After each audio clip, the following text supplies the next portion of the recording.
Master Chief recovered something. Sacred ring. Halo. When I touched the object, it felt different. What does one do with a superhuman you're not sure you can trust?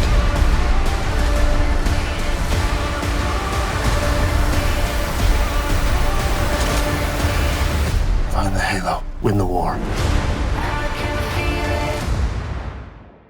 College basketball is winding down, and that means two things. We're in for a crazy few weeks of hoops, and DraftKings Sportsbook is bringing new customers a can't-miss offer. In honor of March, DraftKings Sportsbook is giving their new customers a shot at royalty with 40-1 odds on any college basketball game. Place a $5 bet on any college basketball team to win their next game, and if they win, DraftKings will pay out $200 in free bets. DraftKings Sportsbook has nearly endless ways to get in on all the action, from same-game parlays to future betting. Feel the sweat with DraftKings now. Even if Sportsbook isn't available in your state, you can still get in on all the action now. Everyone can enter the DraftKings $1 million March Mania Survival Pool. You must enter before tip-off of the opening round, March 19th. Each day of games, pick one team that you think will win that day. If the team you choose wins, you survive to pick another team for the next day of games. Remember, you can only choose each team once, so choose carefully for your shot at $1 million in total prizes. Download the DraftKings Sportsbook app now. Use promo code SMOKE. Throw down just $5 on the college basketball game of your choice. Get $200 in free bets if the team of your choice wins. That's code SMOKE at DraftKings Sportsbook.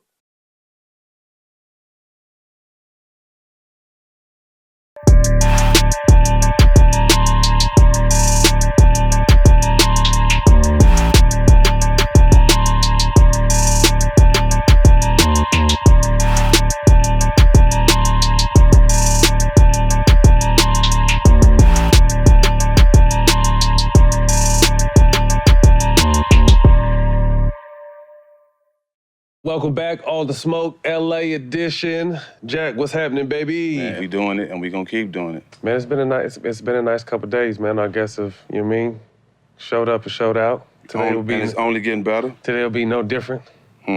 My brother, Sacramento's very own. Yeah, come What's on, up, bro? 916. You know what it is. Yeah, man. Fella.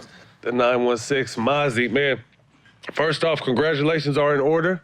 Yeah. You just signed CMG. Yes, sir. Naturally. Congratulations. Tell us how'd that come about? Cocaine Money Gang. You know, we damn near biologically related. They're my peoples. So, you know, it wasn't forced. Something happened naturally. I've been in communication with the big dog for a minute now. He done brung me out, you know what I'm saying, on a Summer Jam way back before I even popped, I think. And, you know, he always told me, you know, it's room for you over here. But I had my own thing going on. I got my shit together, and then pulled up. Came to function with him. You know what I'm saying? Tie up them loose ends. What was the first thing you said when you heard you can't wait for him to get on one of them Memphis beats? Yeah, one of them CMG beats. Yeah. Come on. You and the ESTG. Yeah, you know I'm a bite down. Yeah, You know I'm already. a bite down. Yes, sir. 2022, bro. What it's like? I know the last couple years been crazy for everybody, but you back working. Everybody back moving around. You have untreated trauma. You know what I'm saying? What else is going on? How you starting off? 2022, gangster party. It's been a gangster party. Lit, as far as I'm concerned. New bag, most definitely. The most important. You know what I'm saying? Yeah, so, you know, that always follow behind new real estate. So that's what I've been browsing on. I can't stop looking up real estate. I've been on damn near every site, functioning with just trying to find something dope, some type of multi-unit property. So, but outside of that, just hella family-orientated, just functioning with the Girly Face gang. Right. And getting to it. Just, you know, I feel rejuvenated with this new deal. And Father, just excited. 2 girls. Yeah, for sure. What's that like? What's dad life like? Change your heart a little bit, huh? Nah, for sure. But you know, it's since a youngin', I always wanted, you know, just some type. Since a youngin', I wanted youngin'. You feel me? Yeah. So now that I'm blessed with that, just overly excited about that. Spelling bee. We waking up 5 o'clock in the morning. I'm on a line, on a linear. Check it out. On top of the grades, you know, we stand on top of them about them grades, them school, parenting, I remind me of my grandmother so much, just the way I operate in that field. Right. You know what I'm saying? I remember when I got in trouble at school, Granny cut my hair. I was devastated. That's the worst punishment. Yeah, that's the worst. She made a nigga wear, you know what I'm saying, the beat up shoes to school. Wasn't no more, ain't no fly, none of that until you get your grades in order. And that's kind of what I've been doing with my 8-year-old. Like, check it out. We wear a uniform. At a non-uniform school, we're wearing uniform. All collar shirts. Ain't no more LOL backpacks. We finna go get this JanSport. Playing. Time to you know work. what I'm saying? Yeah. So, nah, but it's dope. Like I said, I got girls, 2 girls. So, you know, I call them the girly face gang. And it's just, it's a sensitive operation. Straight up. Real. Yeah, he got some girls too, so Right, I got all boys. Fella. I mean, 916 representative, Oak Park, Sacramento Pops, you know, grew up in the streets. Mom had her issues, so as you mentioned, your grandmother raised you. What was that like for you? Dope upbringing. Grandmother was always stable, so she had her shit legitimate. So it wasn't never like I was switching houses and, you know what I'm saying, in and out of different neighborhoods, and I was stable. So all I known was Oak Park from preschool, I mean, up into high school. Very strict. She was very strict off the dribble, militant. Work, that's all she preached. Work, work, work. That was her favorite 4-letter word. So I think I get my work ethic from her.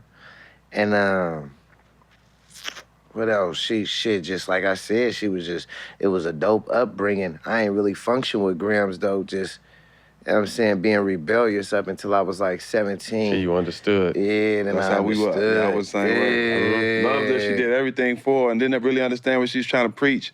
And so I got around that age too. For sure, most definitely. And just like I said, I understood the stability that she provided for me, level of protection. You know what I'm saying? Just, you know, functioning with my friends, going outside and understanding what they had to deal with in their households.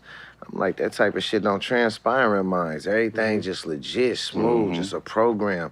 And, but like I said, I see myself, the way I function with my young, it's kind of like identical to the way she functioned with me. Starting the rap game young. First name in the game was Lil Tim. So how you get into the rap game and how did the first name come about? I heard a song, Snoop or Ice Cube, 1, 2, 3 into the 4. Snoop, Doggy Dogg, and Dr. Dre. That was my shit early. So right then and there, I knew I wanted to function with it. How old were you at that time? Probably like 8, 9. Early. Maybe 10. But I went to a talent show at like 11, and I seen some of my peers, think they was twins too, and they performed. And after that, I'm like, I could do that. You feel me? And I respected the way that the people was functioning with them, applied it for them, the whole 9 yards. So I'm like, I'm gonna tweak on that. Just started tweaking on it on top of music already being in my household heavy. Pops, you know what I mean, writing and singing, key in the pen, but he used to be somewhat of a rapper. You know, so I took to it. Easy, it was easy, man. Natural. Says that Pocket's your guy that you study most. I mean, he my favorite rapper all time, too. When did your love and appreciation for him start, from the get-go? Dear Mama. Dear Mama, just going through whatever I was going through with my parenting. You know what I'm saying? Like I said, raised by Grams. So, of course, a nigga wanted to be with moms. I used to go visit her every weekend, but it was like, that was my dream as a youngster, just to be with moms. I wasn't too much worried about Pops because he was fake way strict. You know what I'm saying? So while he was doing his time in the pen, I was celebrating.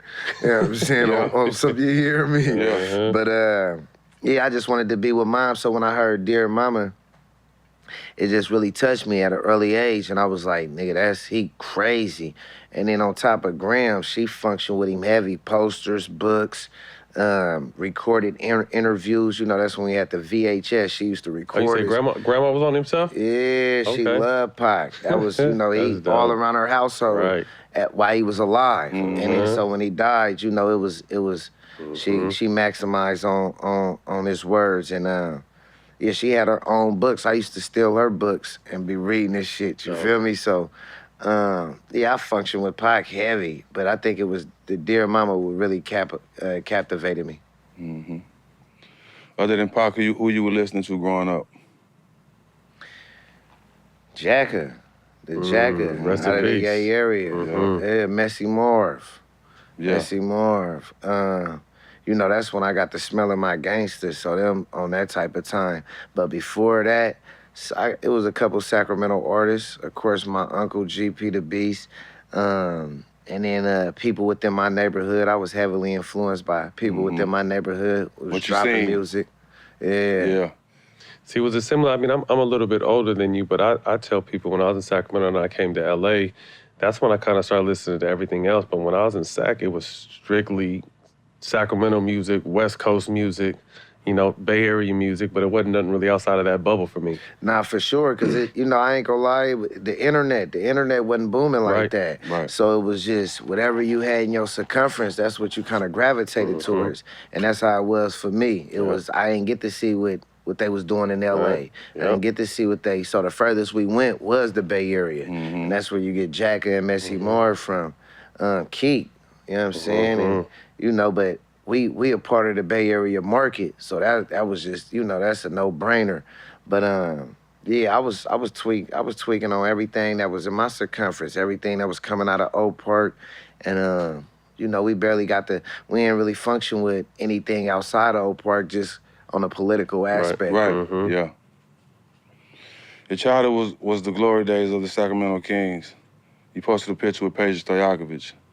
Fella. You know what I'm saying? How do you feel about the Kings now? Tell me about those days when you was a big-time Kings fan. I ain't gonna lie, I've been sleeping on the Kings right now.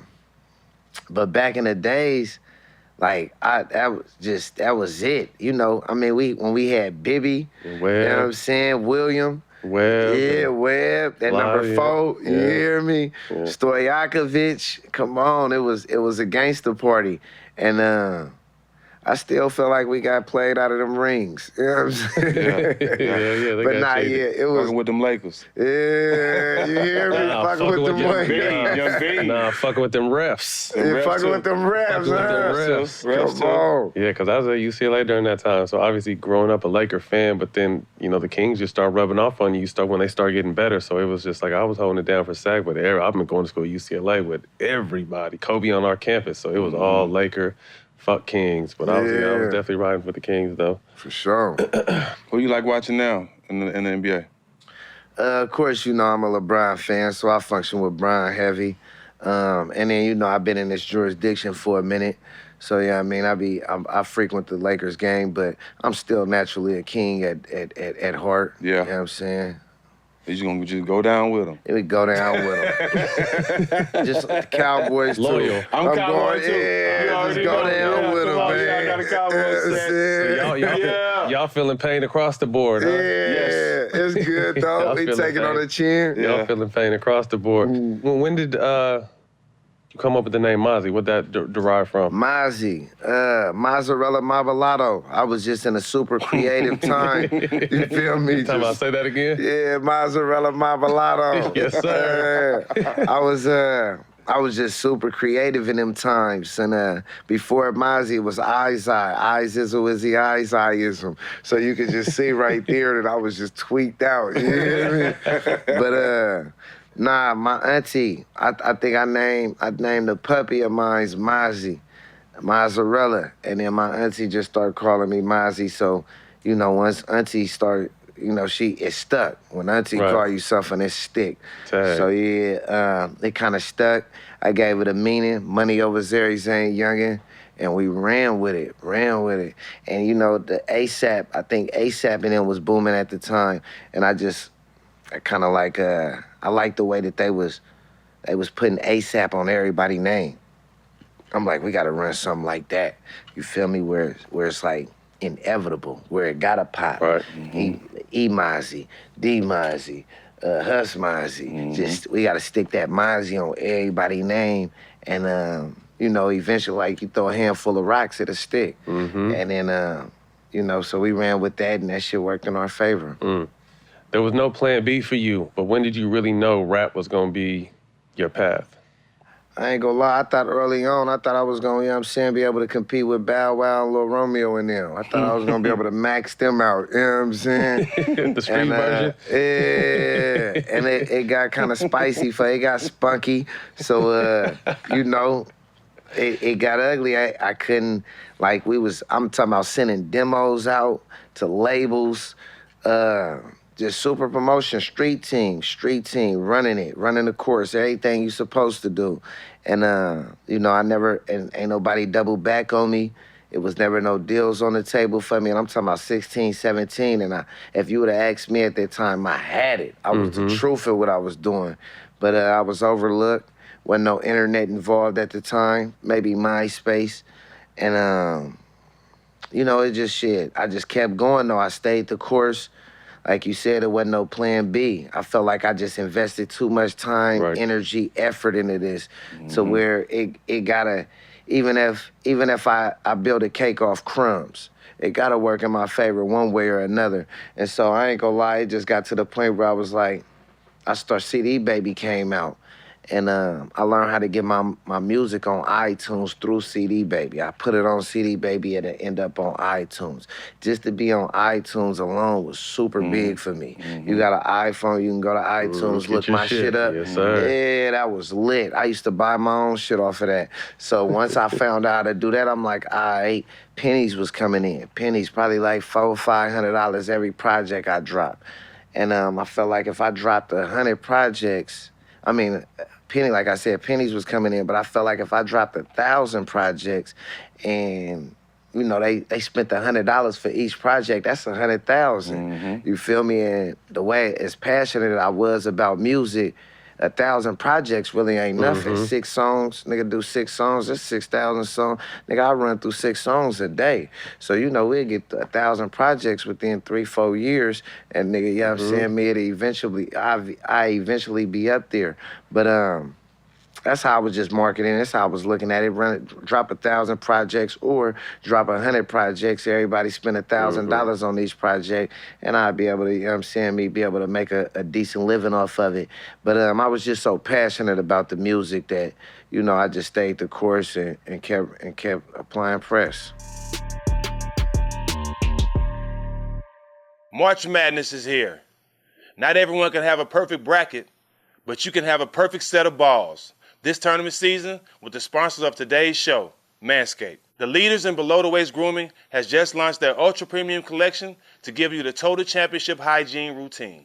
When the clock winds down in March, be clutch and avoid the upset with Manscaped ultra-premium collection to keep everything under control. It's important to have a grooming routine so you can feel extremely confident.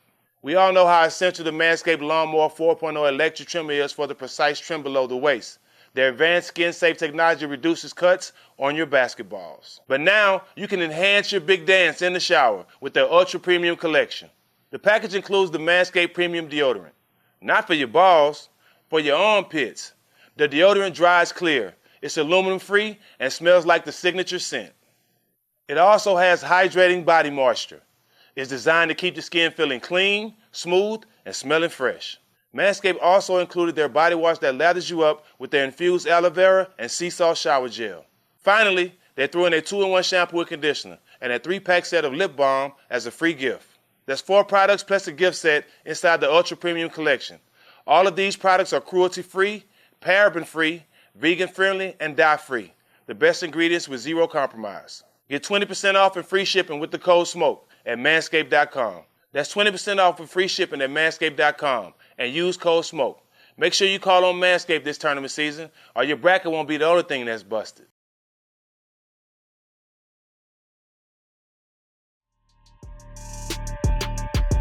In 2014, you went to San Quentin prison. You said something clicked when you was in there, make you change. I felt like I fumbled. I felt like I threw it all away. Yeah. I was just on my way. I was booming. I was getting $10,000 off of every project I dropped. I remember somebody saying they was giving Mac Dre $10,000 for every project, and he was just going crazy, dropping crazy projects. And I'm like, I gotta get there one day. And You know, I got 10,000. I remember receiving, like, not from a company, from CD Baby. I made 10,000, 7,000 off a project. I'm like, ooh, this lit. You feel me? And I went to jail, so I felt like I fumbled. On top of that, I just had my daughter, so I felt like, you know, I'm walking in the same footsteps as Pops. Fumbled on parenting, and I ain't had nobody to blame. Very accountable. You know what I'm saying? Hold myself accountable. Yep. And you know, I'm like, nigga, I gotta get my shit right. I gotta get it together. But if I wouldn't have went to Quentin, I was going 100. I was 100 miles per hour. Yeah, I probably would have wrecked. I probably would have totaled out. Right. So blessing in disguise. Blessing in disguise. Blessing in disguise. It gave me opportunity to get my mind right, figure out exactly what I want to do, kind of like pinpoint a plan, and you know, just basically just run the course. We touched on fatherhood early, but you said, you know, Penn came right around the time your first daughter was born. What's your favorite part about fatherhood? Favorite part about it? Oh, it's so many. It's so many. I could nigga be talking all day about that. You feel me? I love it. I love when they just, you know what I'm saying? I love asking them questions and, you know, they all right, so we got something like this. I ask them, what do you go to school to do? They say to learn. And I'll be like, all right, I can tell what you learn. They be like, by the grades that you earn. What's the key to success? And they say education. And they say it in union, you feel me, at the same time. But just like little things like that, me incorporating my knowledge or my game, my ism, and, you know, feeding it to them, and then they feeding it back. Watching them grow. I think that's probably the dopest part of it, is just watching them grow, watching them become, you know, just the stages. From being a baby. Right? Yeah. Man, it happened fast. From not being able to walk, talk, into now just requesting certain things, watching them become, like, making their own decisions. I don't want cereal. I want Eggos. I want waffles. Yeah, I want waffles. There it go. Yeah. I don't want to watch this. I want to watch that. Right, you know what I'm saying? I don't want that backpack. A little person. They a real person. It's crazy. Deciding what toy they want in the store, taking an hour. I got shit to do. Let's go. You know what I'm saying? So just the whole process. I'm in love with the whole process. That's dope. So most people, when they get to that fork in the road, they buckle. You know what I mean? You goddamn made a plate. You forget focus, you get out of jail, you come out with blah-da-da. Talk about that. Straight to it. It's on. I was foaming out the mouth. They better not give me another opportunity. I'm gonna bite down. It's my turn. This is what I've been prepping for all these years. This was when I said ain't no plan B. This it. You know, I got an opportunity to show Granny that all them times I was ditching school, or, you know, all that weed I was smoking in her backyard trying to come up with some dope ass shit. Or, you know, it was times where she was telling me, you need to go get a job, nigga. You know what I'm saying? You know, just everything I put her through, from probation kicking in her door, et cetera, from her having to bail me out. This is my time to pay her back. I ain't want to pay her back with kibbles. You know, a nigga was out there doing whatever I was doing as far as participating and making lucrative chicken, but, you know, I seen the bigger picture. Like, them was crumbs, you feel me? And so I wanted to be able to actually pay her back. And I was granted that. I just applied pressure as soon as I came home, got straight to it, started seeing paper. Like, if somebody give you $10,000, that's one thing. A female can give you $10,000, all right, it's lit. You gonna blow through it because it was free money, it's tax-free, it ain't nothing. I ain't earned it, she just ran it to me. Fork it over, you hear me? But when I made $10,000 off of rapping, it was like I gotta reinvest. It wasn't like, nigga, I'm finna just go blow it and live, nigga, go get a pint of syrup and thug with the, nah. Gotta make sense. Nah, I got to reinvest this. And so once the rap money started coming in, it was like I just kept reinvesting it. And I built the cake off of crumbs and it was lit. But as soon as I came home, I had my little plan, which was just to go crazy. Some Pac shit. And fresh out to the neck. I ain't looking for no deal. Early stages, we was looking for a deal. That's what we thought. I found the independent route, like I said, CD Baby, ran with that. Empire reached out, nigga. I ran with that, and everything started making sense and started falling in my lap, and it was lit from there. 2 questions. I know how I felt when I met Michael Jordan. I was kind of in awe, just knowing who he was and what he did for what I do, basketball. Was there anybody that you was in awe of the first time you met? And the second question is, how did it feel good to get up out the hood and to travel and to be in other cities and having other people singing your music? It was different. First time I touched down in L.A., gang members, Keyways, Crips. I'm a blood from where I'm from. Yeah. So, we don't really function with the Keyways. They segregate us in the jailhouses and all that. We don't, you know what I mean? I went to Quentin. Keyways was fucking with me, thugging. And went to L.A. Niggas from Grape Street, niggas from Compton. I went to, I think, it's Jeweler, my nigga. Ifico, being baller. Went to his store, nigga, at the swap meet. And the whole parking lot, nigga, Mozzy, nigga, whoop, nigga, we love you, nigga, huh? You know what I'm saying? So I'm like, oh, this mania. I'm calling home like, nigga, they love us out here, nigga. Right. Yeah. And so that was just dope. I ain't even think we could reach that far. So for them to just, like, you know what I'm saying? And, we on the other side of the flag. Right. So when they embraced me, it was like, oh, yeah, this tweaky. On top of the Bloods, the Bloods out here immediately gravitated towards the nigga. So that was dope. And then Kansas City, I think that's the first place I did a show.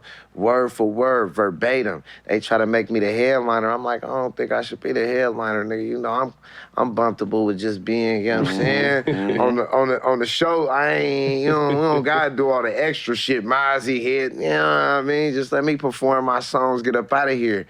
But after I perform, I'm like, oh, they really function with me. Yeah. And that was crazy. And I think that was one of the first plays where I came home with like 15,000. I only did the show for 2,500.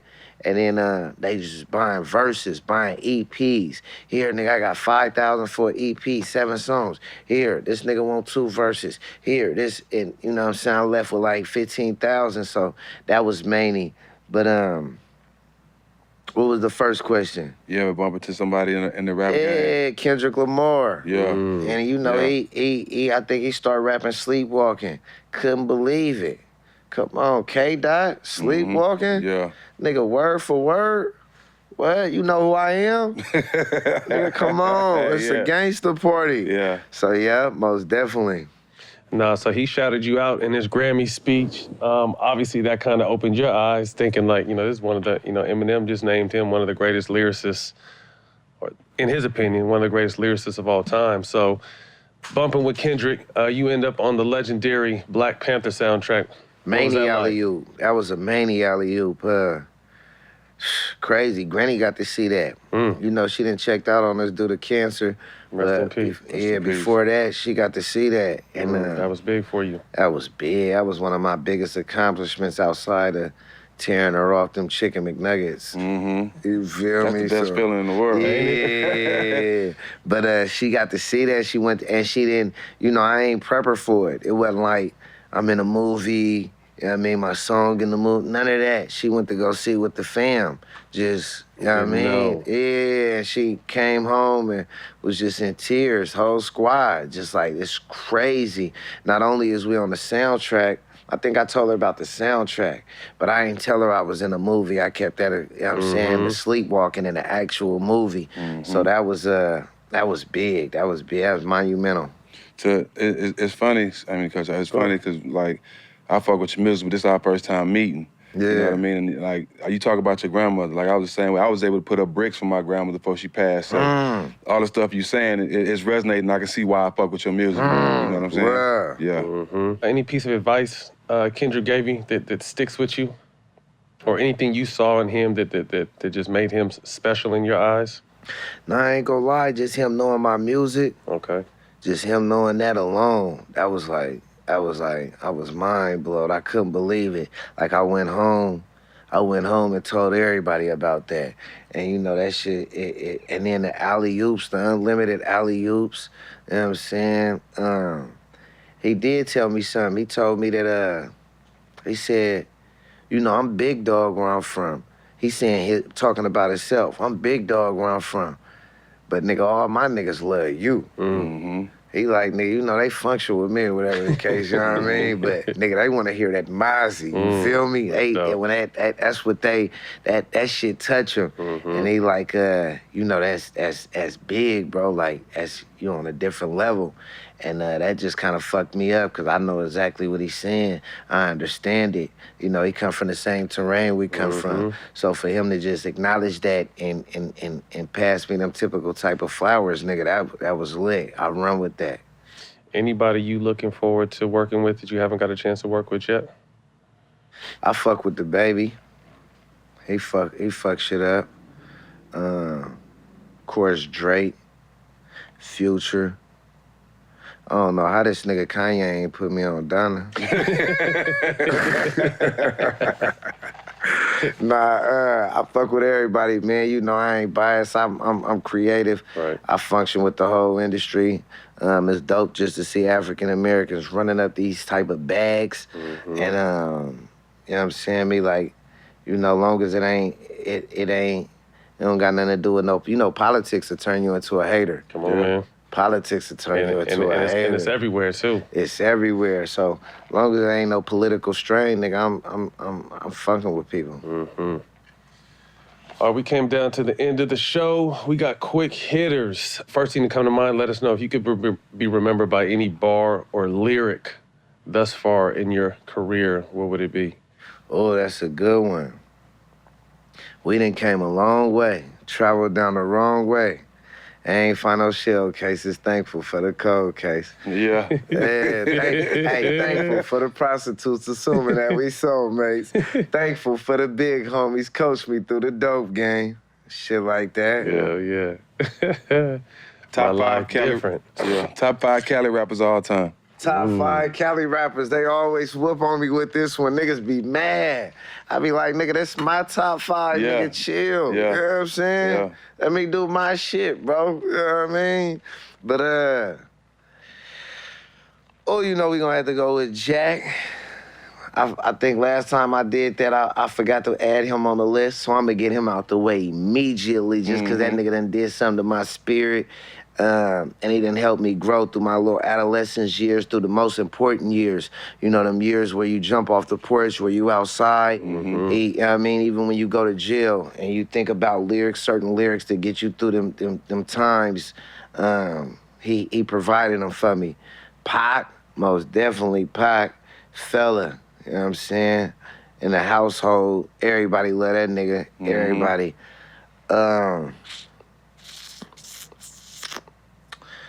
Of course, Snoop, because he started this shit for me. Word. You know what I'm saying? He started this gangster shit for me. That was one of the reasons why, you know what I'm saying, nigga even merged into this. Then we got, Not to cut you off, but he laid on that couch for 2.5 hours while we was interviewing him. What he smoked about 10 blunts. lit. Laying though, head here, feet kicked up. Yeah. That's the fella. Hey, triple salute to that move he just busted too. Yeah. Triple salute. Death Row, head at Death Row. K-Dot, you know he one of them guys. I mean, we can't overlook that shit. And you know, I ain't wanna, I gotta, it's my dog, nigga. He one of them fellas, if you let me tell it. Nigga, that nigga Mozzy. Y'all heard of that nigga? That nigga fuck shit up when it come to this rap shit. Niggas are scared of that nigga in that booth, I'm telling you. Yeah, I fuck with blood. I fuck with blood. My nigga. Shit. One album you can listen to, no skips. One album I slap all the way through, no skips. I gotta give it to that nigga EST. I fuck with that nigga EST album. That's this dude. I was stayed at this crib for a week. And this motherfucker had that shit on at 7 o'clock in the morning, ringing. I was like, damn, Jack, we can't go right into the streets, bro. I ain't even brush my teeth yet. Immediately, I fuck with EST. Free Lucci too, YFN. I fuck with the fella. He got a couple of them motherfuckers I just let play all the way through. The one y'all did with Jay Stone was crazy. Oh, Love, that Love, was crazy. Yeah. Video was crazy too.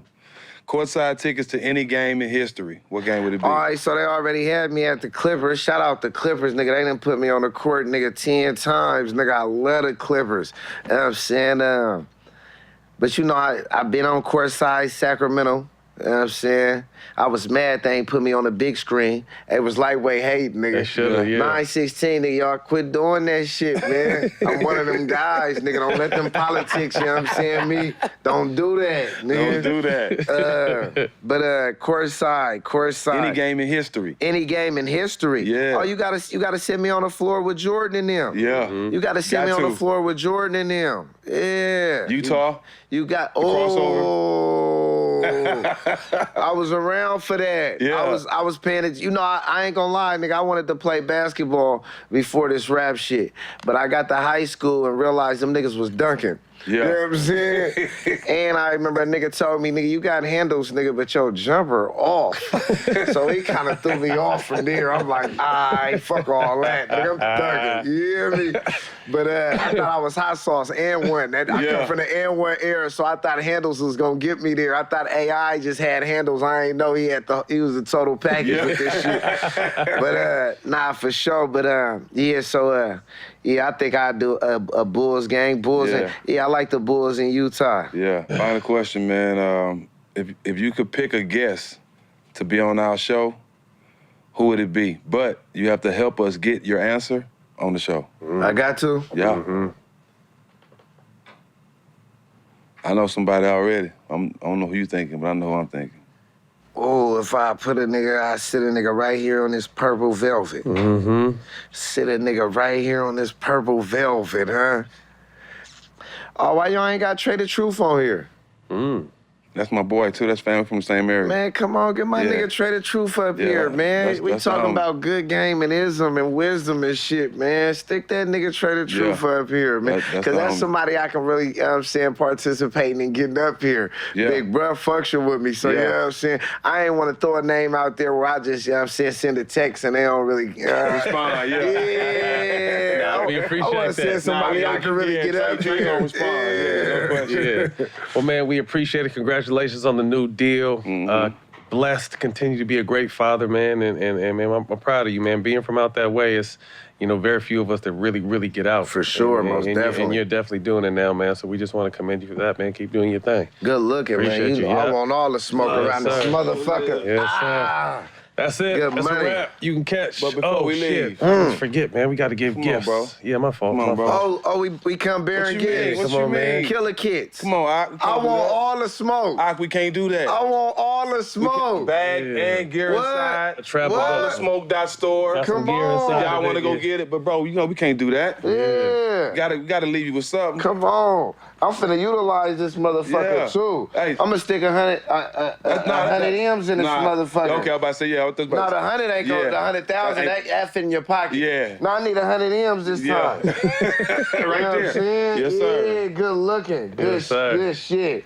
Man, we Appreciate y'all. Appreciate love. your time, man. Well, that's a wrap. You can catch this on Showtime Basketball YouTube and the iHeart platform Black Effects. We'll see y'all next week.